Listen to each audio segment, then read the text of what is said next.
السلام عليكم ورحمة الله وبركاته.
بسم الله الرحمن الرحيم. الحمد لله رب العالمين القائل وهو أصدق القائلين. أعوذ بالله من الشيطان الرجيم. الحج أشهر معلومات، فمن فرض فيهن الحج فلا رفث ولا فسوق ولا جدال في الحج، وما تفعلوا من خير يعلمه الله.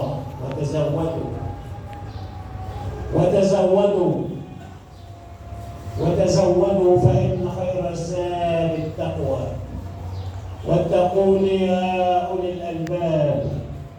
ليس عليكم جناح أن تبتغوا فضلا من ربكم، فإذا أفضتم من عرفات فاذكروا الله عند المشعر الحرام، واذكروه كما هداكم وإن كنتم من قبله لمن الضالين. ثم أفيضوا من حيث أفاض الناس واستغفروا الله، إن الله غفور رحيم. فإذا قضيتم مناسككم فاذكروا الله كذكركم آباءكم أو أشد ذكرا. فمن الناس من يقول ربنا آتنا في الدنيا وما له في الآخرة من خلاق، ومنهم من يقول ربنا آتنا في الدنيا حسنة وفي الآخرة حسنة وقنا عذاب النار. ربنا آتنا في الدنيا حسنة وفي الآخرة حسنة وقنا عذاب النار. أولئك لهم نصيب مما كسبوا والله سريع الحساب. واذكروا الله في أيام معدودات. وأشهد أن لا إله إلا الله وحده لا شريك له. قال وهو أصدق القائلين. أعوذ بالله من الشيطان الرجيم. وجاهدوا في الله حق جهاده هو اجتباكم وما جعل عليكم في الدين من حرج ملة أبيكم إبراهيم هو سماكم المسلمين من قبل وفي هذا ليكون الرسول شهيدا عليكم وتكونوا شهداء على الناس فأقيموا الصلاة وآتوا الزكاة واعتصموا بالله هو مولاكم فنعم المولى ونعم النصير. وأشهد أن محمدًا عبد الله ورسوله. عن ابن عباس رضي الله عنهما قال: في يوم عرفة قال النبي صلى الله عليه وسلم: وقد كادت الشمس أن تغرب يا بلال أنصت لي الناس. فقال بلال: أنصتوا لرسول الله صلى الله عليه وسلم. فقال: يا معشر المسلمين، لقد جاءني جبريل آنفا وبشرني بأن الله غفر لأهل عرفة وأهل المشعر الحرام وتلقى عنهم التبعات. فقال عمر: يا رسول الله هذا لنا؟ قال: يا عمر هذا لكم ولمن جاء بعدكم إلى يوم القيامة. فقال عمر: كثر خير الله وطاب. وقال صلى الله عليه وسلم: إذا كان يوم عرفة ينزل الله إلى سماء الدنيا ويباهي بأهل الأرض أهل السماء: يا ملائكتي، قلوا تعجبوا عبادي، هؤلاء عبادي جاءوني شخصا غبرا ضاحين يرجون رحمتي ولم يروا عذابي، أشهدكم أني قد غفرت لهم. وما روي الشيطان في يوم أصغر ولا أغيظ ولا أبحر مطرودا مثل ما يرى في يوم عرفة لما يتنزل الله فيه من الرحمات. إلى عرفات الله يا خير زائر، عليك سلام الله في عرفاته، يوم تولي شطر البيت ميمما فأكثر من الذكر والصلوات لا إله إلا الله. على كل أفق في الحجاز ملائك تزف تحايا الله والبركات، وزمزم تجري بين عينيك أعينا من الكوثر المعصور والمنفجرات. لك الدين يا رب الحجيج جميعهم، لبيت طهور الساح والشرفات. أرى الناس أفواجا ومن كل بقعة إليك انتهوا من غربة وشتات. تساووا فلا الأنساب فيها تفاوت لديك ولا الأقدار مختلفات. وإذا زرت بعد البيت روض محمد صلى الله عليه وسلم، وإذا زرت بعد البيت روض محمد وأحمد بين الستر والحجرات، فقل لرسول الله يا خير مرسل أبثك ما تدري من الحسرات. أمة الإسلام في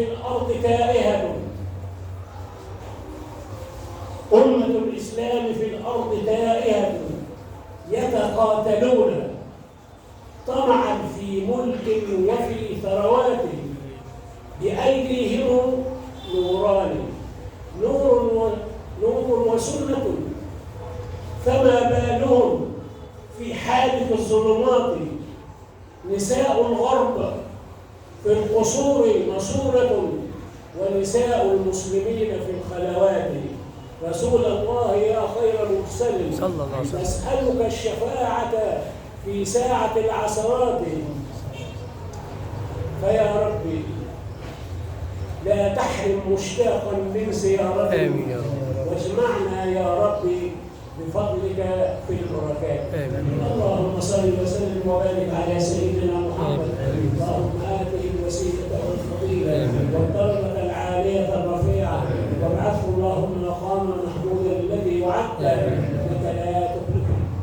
اللهم اوردنا حوضا واسقنا بيده الشريفة شربة هنيئة مريئة ونظمأ بعدها ابدا يا رب العالمين.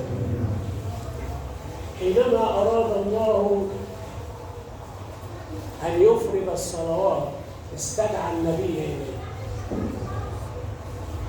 وتبادل التحية عند العرش، وأعطاه الله الهدية، هدية الصلاة. يا محمد هذه لأمتك يلتقون بي كيفما شاءوا وأين شاءوا. لذلك الصلاة الوحيدة. عايز تتكلم مع ربنا شوية، يا تقرأ قرآن يا تصلي، وأنت اللي بتختار. إذا كنت بقى بتاخد معاك من أي مسؤول ولا حاجة يقول لك هتعمل قد إيه وهتقول إيه وأنت ولا، إنما أنت عايز ربنا، أنت اللي الله أكبر أصبحت بينك وبين الله. تحدد المكان وتخلص وقت ما تخلص. إن صليت ركعتين وهو 4 إنما لا، فأنت تحدد الزمان وتحدد المكان وتحدد الهدف وتنتهي حيث ما شئت. فكلما اشتقت إلى الله إما أن تكلمه أو يكلمك هو. وكذلك الحج. حينما أراد الله فريضة الحج بدأت منين؟ من أول الدنيا. يعني كل المشهور عندنا كده من كده وإسبوعنا إيه؟ وإسبوعنا لإيه؟ قال صلى الله عليه وسلم: إن الله قد وضع البيت الكعبة دي هي أول شيء في الأرض. أول شيء وضع في الأرض كعبة، ثم مدت منها الأرض فهي أساس كل شيء، ولذلك سماها الله أم القرى. وكذلك أوحينا إليك قرآنا عربيا لتنذر أم القرى ومن حولها. وحينما أراد خلق الجبال وضع خبل أبي قبيس من الحجر الأسود، ثم مدت الجبال جميعا. فأول شيء ما اختاره الله تبارك وتعالى ثم بناء الملائكة. يبقى أول من بنى القواعد ربنا. إبراهيم قال: وإذ يرفع القواعد. مش هو بيحط القواعد، لا، يبقى اللي وضع القواعد الملائكة بأمر من الله تبارك وتعالى. تقرأ الآية بالكلمة: وإذ بوأنا، كشفنا، وإذ بوأنا لإبراهيم مكان البيت. الله، يبقى معروف ولا لا؟ البيت معروف أهو. وقال: عند بيتك المحرم. فالملائكة وضعت الأساس سيدنا إبراهيم. وإذ بوأنا لإبراهيم مكان عبال عرفوه المكان إزاي؟ هتقول الملائكة تجد الثلاثة. كانت هناك سحابة اسمها سحابة السكينة، كانت تقف على المكان اللي ربنا تحدده لها. سحابة السكينة وقفت. هيأنا لبوأنا لإبراهيم مكان البيت. وبعد ذلك أمره الله بما أمر، ثم أمره أن يؤذن في الناس. وأذن في الناس بالحج. وأذن فين؟ المسلمين؟ ولا أذن فين؟ الله يقبل كل الناس، يحب كل العبادة، حتى الكافر يكره أن يكون كافرا، لأن الكافر إذا كان لا يسجد فإن صله يسجد لله. أولم يروا إلى ما خلق الله من شيء، أي شيء في الدنيا، يتفيأ ظلاله يتفيأ ظلاله، الظل بتاع الكافر أو بتاع الشجر يتفيأ ظلاله عن اليمين والشمال سجدا لله وهم يدعون. ما بني آدم بس هو اللي كده، هو اللي متمرد. يبقى يا رب أقسم مين اللي هيسمع صوتي؟ أذن في الناس اللي حاجة. قال له عليك الأذان وعلينا الإعلان والإعلام. أنا أوصل صوتك والناس كلها تسمع، وأذن في الناس بالحج. ونادى سيدنا إبراهيم ووصل صوته كل مكان. قال المفسرون إن الجبال أي مكان مرتفع في الوقت ده تضامن حتى يصل الصوت إلى كل مكان، وكل من لبى في هذا الوقت وردد النداء كتب الله له الحج مرة أو مرتين أو لا. ولذلك سيدنا إبراهيم كل حاجة في الحج لسيدنا إبراهيم ولسيدنا محمد صلى الله عليه وسلم. كل كلام مش خارج عن الاثنين دول. وتعجب حينما تقرأ سورة الحج. أرجوكم إذا تقرأ سورة الحج أكثر كده ستجدوا مذاقا آخر وطعما آخر ولقاء آخر وتعجب. أولها بيقول إيه؟ يا أيها الناس اتقوا ربكم إن زلزلة الساعة شيء عظيم. إيه اللي جابت زلزلة الساعة وأنت بتتكلم عن الحج؟ لا، السورة كلها في بعض الأجزاء بنقولها إن زلزلة الساعة شيء عظيم. طيب وقال برضه يا أيها إيه؟ يا أيها إيه؟ ما قالش يا أيها الذين آمنوا برضه، يا أيها الناس اتقوا مين؟ ما قالش اتقوا الله ليه؟ وفي آيات بتقول اتقوا الله، لا اتقوا ربكم، ليه؟ ده أنا اللي مربيكم على نعم خلقته وعملته وعملت خلقته وسواه بعدله والرزق وسخر الأنهار وسخر الشمس ده يسكوا كل حاجة وربيته. بعد ما ربيت تقوم تتمرد عليه. يبقى يا أيها الناس اتقوا إيه؟ اللي رباك كلك وشربك وكذا وكذا وكذا وكذا وكذا تتمرد عليه. يا أيها الناس اتقوا ربكم إن زلزلة الساعة شيء عظيم. تبدأ سورة الحج الحديث عن يوم القيامة. عندنا في القرآن هتقرا كلمة زلزلة، تقرا زلزال. إذا زلزلت الأرض إيه؟ دي زلزالها. طب ودي إن زلزلة واحد ليه؟ لأن مش هتقعد ولا هتتكرر. كلا إذا دكت الأرض إيه؟ كلا إذا دكت الأرض دكا دكا وجاء ربك والملك صفا صفا. هي مرة واحدة زلزلة. إذا وقعت الواقعة ليس لوقعتها كاذبة خافضة رافعة. إذا رجت الأرض رجا وبست الجبال بسا فكانت هباء منبثا. هباء زي حاجة متطايرة في الجو كده. إن الزلزلة ليه؟ لأنها مرة واحدة. كل ده هيحصل في ثانية واحدة. إن زلزلة الساعة شيء عظيم يوم ترونها. صلوا على الرسول. هو الناس هتشوفها اللي موجودين في الوقت ده. يوم ترونها، الناس اللي موجودين لا تقوم عليهم الساعة وهم على قيد الحياة هيشوفوا ده. مفيش الساعة اسمها الساعة، مش هتقعد يوم ولا بتاع. كل ده مرة واحدة. الجبال والأرض والمية والكواكب تتناثر والدنيا كده. يقول الإنسان اللي موجود في الوقت ده إيه؟ يذهل كل مرضعة عما أرضعت. يشوف الدنيا من الدنيا كده ارتباك كل حاجة، لا شمس ولا قمر ولا دي ولا دي ولا دي ولا يعمل إيه؟ كل مرضعة عما أرضعت. في اللغة مرضع وفي مرضعة، برضه ما تصلي على رسول الله. المرضع دي أي واحدة، أي واحدة ما تزوجت وعندها عداء ولا هكذا.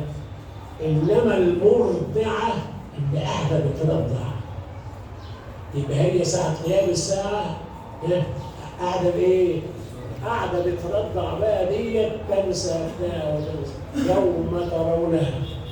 طب مين اللي مش هيحس بالحاجة ديت؟ أولا الأموات وفي القبور. الدنيا تنهد وتنقل وما لهمش دعوة بالموضوع ده. لا يقومون إلا ما ربنا يقول لإسرافيل النفخة بقى، لأن في نفخة الصعق ونفخة البعث والإحياء، هي دي اللي يقوموا عادي. إنما في الموضوع ده ما فيش. يقول صلى الله عليه وسلم إن الشمس حينما تغرب تسجد عند العرش. لا إله إلا الله، وحيد الله. الشمس إحنا تايهين. إن الشمس عند الغروب تسجد تحت العرش وتستأمر. تقول يا رب اتحرك ولا لا؟ يعني اخد يوم جديد ولا لا؟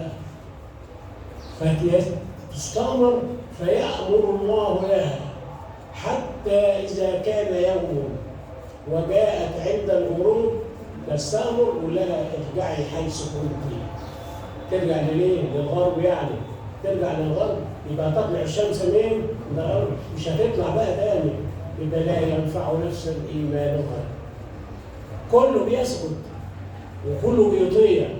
يوم ترونها تذهل كل مرضعة وتضع كل ذات حمل حملها. صلوا على رسول الله. هذا السبب بتاع الكلمات بتاع السورة دي عشان تشوف ايه علاقة سورة ربنا بيتكلم عن الحج وايه ده كله كده. وتضع كل ايه؟ ذات حمل. ما قالش كل حامل ايه؟ وزي ما قال مرضعة. وتضع كل حامل حملها. لا ده قال كل ذات حمل. كل ذات حمل يعني الإنسان والحيوان كل حد حامل. والشجر عليها الفواكه بتاعتها أو الثمر هتنزل ليه؟ ما عادش حد عايز، لا حد واكل ولا شارب ولا حد. كله يسلم الأمر لصاحب الأمر لنا الملك اليوم.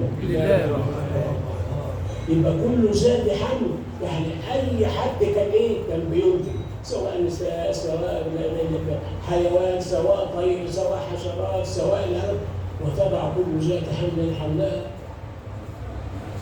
وترى الناس سكارى. كله تايه، كله تايه، محدش حاسس اللي جنبه ولا حد حاسس كده. وما هم بسكارى مش شاربين حاجه. تايهين. تذهب كل مرضعة عما أرضعت وتضع كل ذات حمل حملها. وفي آيات ثانية بتقول الوحوش عمالة تيجي من هنا ويجي من هنا، كله تايه. مفيش وحشة هياكل واحد ولا غيره، ولكن عذاب الله شديد. طب بعد الآية دي قال ومن الناس، خلي بالك برضه ومن إيه؟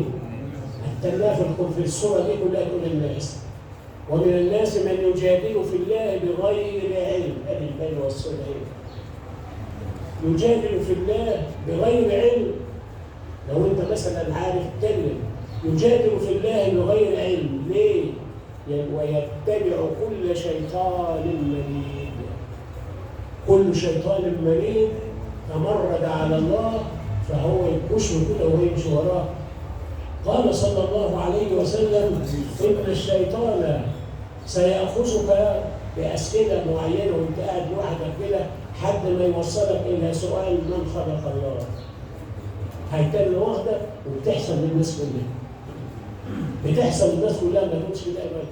وربنا يلاقيه، ربنا يلاقيه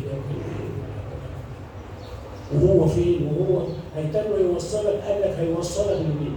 فإذا وصلت إلى أنه قال لك الإله، نقول هو الله أحد وحدوه الله الصمد لم يلد ولم يولد ولم يكن له. إذا وصلك لكده جاوب على طول، وهياخد بعض الأشياء ويتبع كل شيطان مريد كتب عليه أنه من تولى لا يمشي وراه فإنه يضله ويهديه.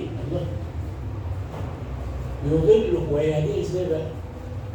ده يضله عن الحق ويهديه إلى حاجة تانية، دي حاجة ولا حاجة. يسحبه الأول من الخيرات والإيمان من كذا لحد ما يوديه في الطريق الثاني، ويهديه إلى عذاب السعير. ويأتي دليل آخر قبل الحد: يا أيها الناس إن كنتم في ريب من البعث. بقول يا خلق الله برضه يا أيها الإيه؟ يا أيها إيه؟ علشان هو القرآن ما بيخاطبش المسلمين، ده بيخاطب العالم ككل. وإذا كان مؤمن دلوقتي بعد 20 سنة وبعد 100 سنة وبعد كده هيجي ناس. يبقى القرآن يقول يا أيها الناس إن كنتم في ريب من البعث، اللي شاكك فيه وقالوا ما هي إلا حياتنا الدنيا، إن كنت شاكك فإنا خلقناكم من تراب ماشي، ثم من نطفة ماشي، النطفة خلق كلنا عارفين، ثم من علقة حينما يحصل عملية التبويض بين الرجل والمرأة. المرأة كل شهر تحط بويضة واحدة، كل دورة شهرية.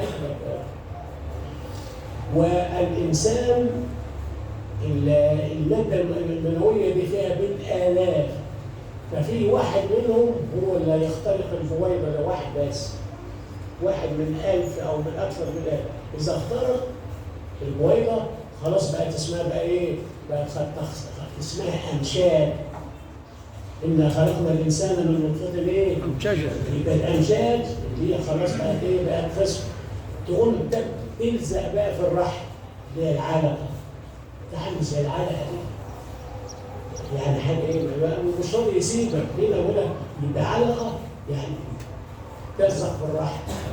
ثم من مضغة بقت حتة لحم. المضغة ديت حاجة من الاثنين، يا إما مخلقة يا غير مخلقة، يا تقبل مخلقة وغير مخلقة، ما هي مخلوقة من الأول. إذا يا هتكمل يا هتنزل. إذا كانت مخلقة يرسل الله الملك بعد 42 يوم. يا رب إيه؟ أكتب إيه؟ دي واحد ولا اثنين؟ ده ذكر ولا أنثى؟ ده رزقه إيه؟ ده أجله إيه؟ ده عمله إيه؟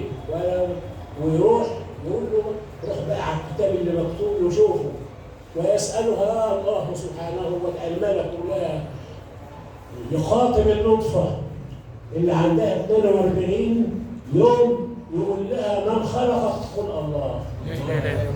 وحيد الله. النطفة من رزقك؟ تقول الله. لما بعد كده تيجي كده ما تقولش ليه؟ طب ما هي قايلها نبأ وهم صغر آدم ولا لا؟ واستخرج ربك من بني آدم، صح ولا لا؟ وأشهدهم على أنفسهم ألست بربكم؟ قالوا بلى. هيبقى قالتها كان النطفة وهي بتاع المؤمن وبتاع الكافر وبتاع كذا وكذا. تيجي الكلمة اللي بعدين مخلقة وغير مخلقة. شوف الكلمة اللي جت لنبين لك، أبين لك القدرة اللي أنا قادر على دي وقادر على دي. ممكن دي تخلص وممكن لا دي تنزل. لنبين لكم الايه؟ اعلموا ان الله على كل شيء قدير. لنبين لكم ونقر في الارحام ما نشاء الى اجل مسمى. كل واحد بيساعد في برضه بشيء كمان. وبعدين وطفلا بعد كده ثم لتبلغوا اشدكم 40 سنه ومنكم من يتوفى بعد يوم بعد اثنين بعد شهر ومنكم من يرد إلى أرذل العمر. أرذل العمر، كلمة أرذل دي إحنا بنستخدمها كتير إيه؟ في بلاد إيه؟ في بلاد رزق. بنستعملها في غير ما هي. كلمة رزق في اللغة لا مؤاخذة الناس اللي ما لهمش شأن يعني في البلاد، الناس العاديين يعني، لا هم رؤساء ولا هم وزراء ولا هم يبقى كلمة قالوا سيدنا نوح كده انت راجل عادي ولا إلا أراسلنا بادي ما نراك اتبعك إلا الذين هم أراسلنا. ده الناس اللي ما عندهمش عقل ولا عارفين حاجة، هم اللي ماشيين فين الألوهاء وفين كذا وفين، ما هم دول اللي مضيعين الدنيا، ما هم اللي انتوا بتقولوا عليهم الكبار والبتاع ولا ينفع، هم دول. يقول الله تعالى: وما أرسلنا في قرية من نذير إلا قال مترفوها الكبار والأغنياء إنا بما أرسلتم به كافرون. أول من يكفر ويضرب إيه؟ هم اللي هم أصحاب الحكم ولا دول هم أراسلنا. إحنا بنستعمل أراسلنا بقى حاجة كمان خير اللي هي كبر السن. ويصبح الإنسان منا في حالة يتمنى الناس موته فيها. اشتد به المرض وضعف البصر وأصبح عاجزا عن كل شيء. قد يصل إلى وقت مش قادر يشيل حاجة بإيده، بإيده ياكل حاجة يوقعها، عايز حد يأكله صار طفلا. الله الذي خلقكم من ضعف ثم جعل من بعد ضعف قوة ثم جعل من بعد قوة ضعفا وشيبة يخلق ما يشاء، وكل ما تكبر تنقص. أعوذ بالله من الشيطان الرجيم. ومن نعمره ننكسه في الخلق. الله. ومن نعمره ننكسه، والتنكيس يعني ينقص في شيء. أفلا يعقلون؟ لذلك واحد يسأل واحد يقول ازاي الحال؟ قال له الحال الاثنين بقوا ثلاثة والجماعة اتفرقوا والبعيد بقى قريب. قال له الاثنين بقوا ثلاثة بعد ما بمشي على بالليل بمشي عليه كمان بقوا كام؟ بقوا ثلاثة. طيب وايه تاني؟ قال له طيب والجماعة؟ قال له السنانة هم كل واحدة تسيب اللي جنبها وتمشي وتفرقوا.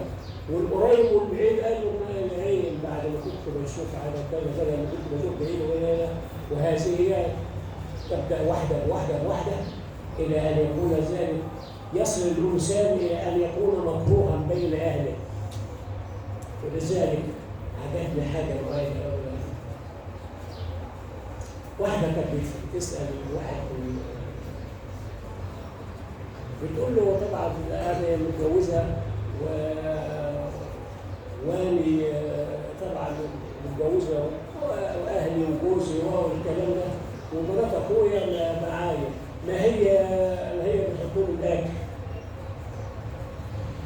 فقلت ما تقبليش لأن مانيش موجود. قال لها يا بنتي ما تعرفيش مرات الابن دي شكلها ايه؟ ده هي بتحط له الاكل وتقول له خد ده سمها لك بطنك.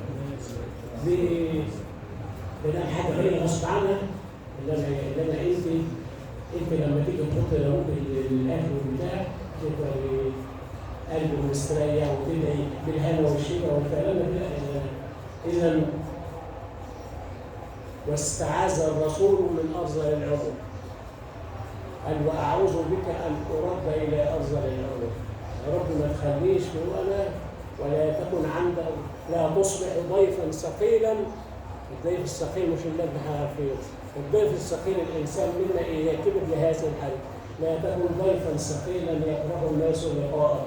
اللهم ارحمنا عند كبرنا يا رب العالمين، ولا تطل عمرنا حتى يتمنى الناس موتنا. لنا وارحمنا في هذا اليوم العظيم يا رب العالمين. أقول قولي هذا وأستغفر الله لي ولكم.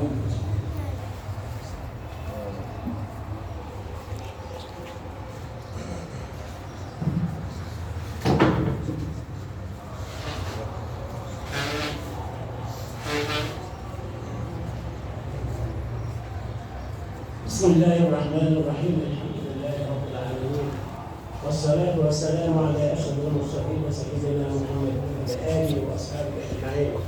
أشهد أن لا إله إلا الله وأن محمدا عبده ورسوله. اللهم صل وسلم وبارك عليه وعلى آله وأصحابه أجمعين. وبعد، من كل فج عميق أقبلت يسارعون إلى تقبيل مبناك. الله أكبر فالحجاج قد وصلوا. يسارعون إلى تقبيل مبناك. كل النبيين حجوا البيت واعتمروا. حجوا البيت واعتمروا وعانقوا أرضك ونثروا مبناك. يا قبلتي أنت قبلتنا أحياء وأموات. أحياء ضرب في الصلاة، وعند الموت مش بنحط على القبلة تصلي، وفي القبر تنبيه الناحية ليه؟ أنت قبلتنا أحياء وأمواتا، لا يقبل الله منا إن تركناك. لا يقبل الله منا إن تركناك. من طاف حولك سبعا تشهدين له عند الإله لأن الله يرضاك. كم فيك من مقام تعلو بها، فيك مقام الخليل علاك. فيك الحطيم وفيك الحجر والحجر، وفيك زمزم تشفي علة الشاكي. تشفي علة الشاكي. ماذا في الكعبة؟ ما الحب في البيت إلا حب صاحبه، ولولا ما ظلت كل الناس تهواني. يعني لولا حب الله فاجعل أفئدة من الناس تهوي إليه، فاحفظها اللهم دائما أبدا، ولا تحرمن مشتاقا من رؤياك وأبناك.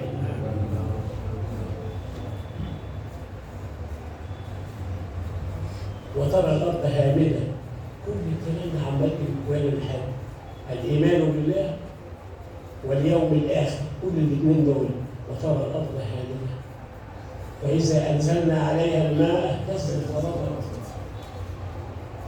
الأرض قدامك أنزلنا عليها الماء اهتزت تحركت، الماء نزلت واختلطت بهم وأنبتت من كل زوج بهيج.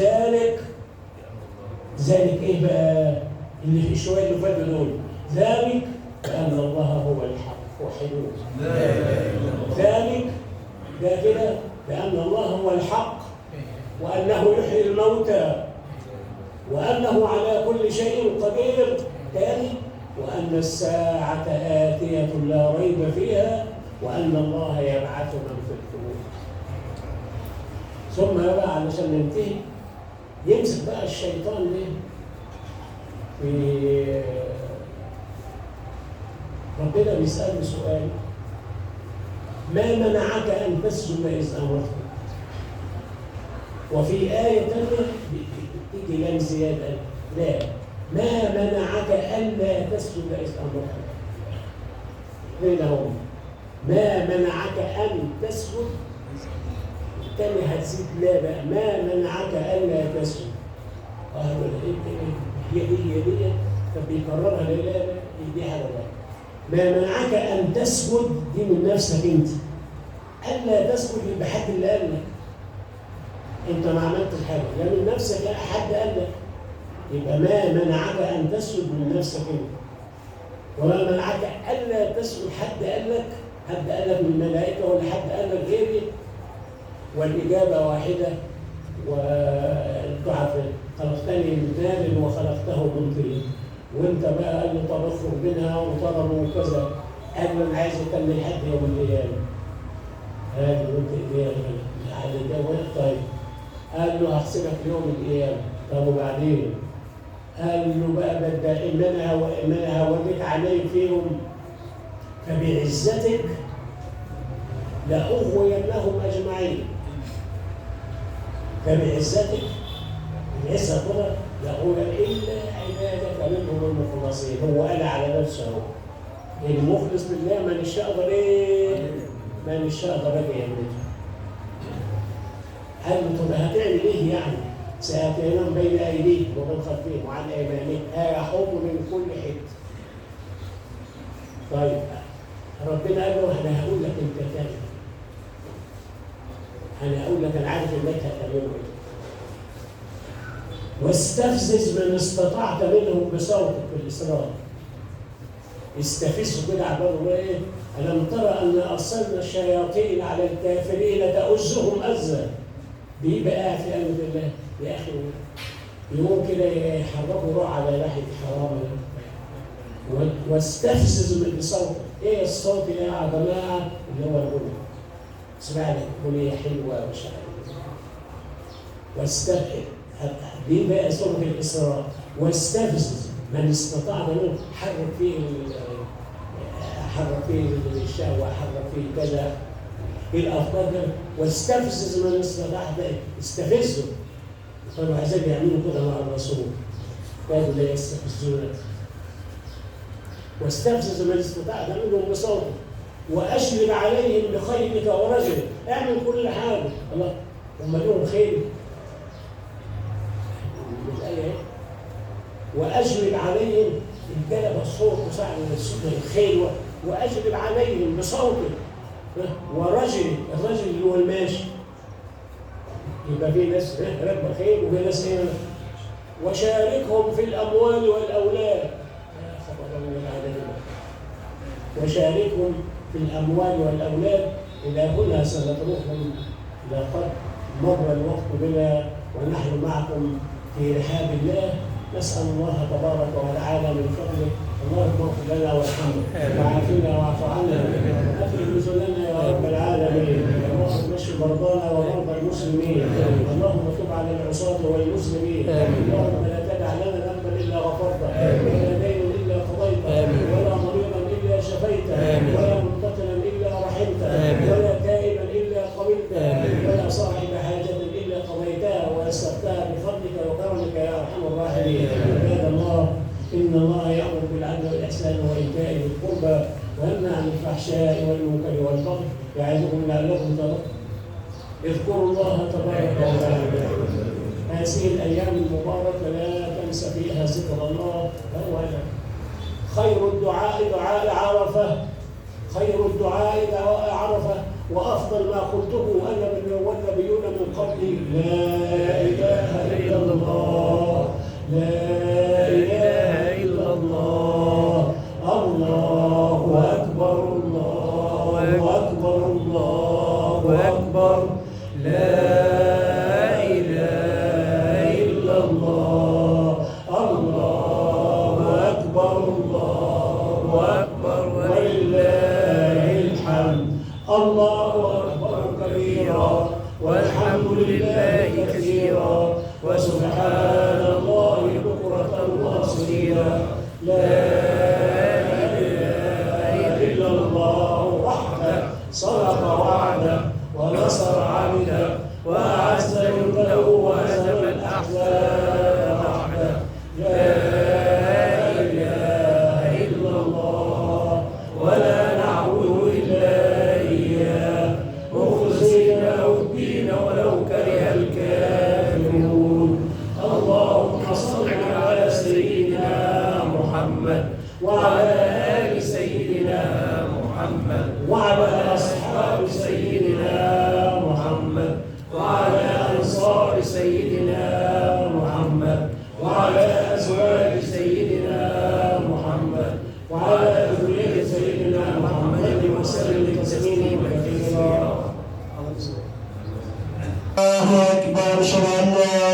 حي على الفلاح قد قامت الصلاة قد قامت الصلاة الله أكبر الله أكبر لا إله إلا الله.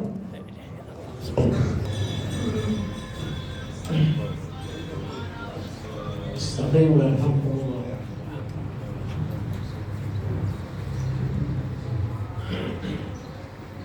الله أكبر